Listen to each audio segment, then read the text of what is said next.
जय राम राम।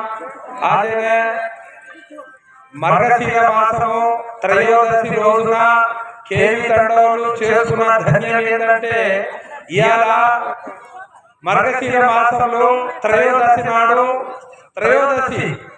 నాడు మహాభక్తులైనటువంటి పంచ పాండవులు 13 ఏళ్ళు వనవాసం చేసిరు. అప్పుడు నారద మహర్షి వచ్చి మర్గశిర త్రయోదశి రోజున ఆంజనేయ స్వామిని వ్రతం చేస్తే పూజ చేస్తే ఎలాంటి కష్టమైనా తీరిపోతుందని ఆనాడు నారద మహర్షి పంచ పాండవులకు చెప్పగా అప్పుడు పంచ పాండవులు ఆంజనేయ స్వామిని పూజించారు. త్రయోదశి నాడు ఈ రోజునే ఈ తిథి నాడే. అప్పుడు ఆంజనేయ స్వామి ప్రత్యక్షమై జెండాపై కపిరాజు అయి నేను రథం మీద ఏరుస్తాను, మీకు విజయం లభిస్తుందని ఆంజనేయ స్వామి వరమించిండు.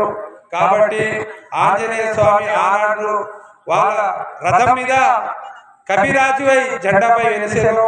వాళ్ళు జయము కర్ణుల పంచ పాండవులు విజయం సాధించారు, తిరిగి రాజ్యాన్ని సాధించారు.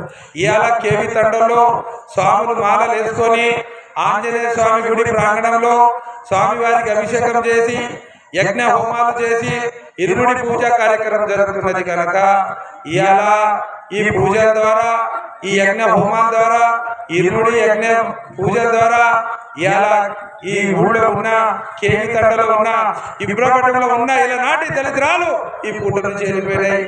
ఈ పూజలు చేసిన వాళ్ళు పూజలు మంత్రాలు విన్న వాళ్ళు వాళ్ళకు ఎలాంటి కష్టాలు రావు. మనం చేస్తున్నా స్వామి విరాజి మీదనే ఇంకా కేవి తండలకు గ్రామస్తులకు విన్నపము ఏమనగా ఇక్కడ స్వాముల ఇరుముడి ఒక గంటలో కూడా ఇరుముడి పూర్తి అవుతుంది. అన్నదాన కార్యక్రమంలో తండవాసులంతా రావాలని మనం చేసుకుంటున్నా.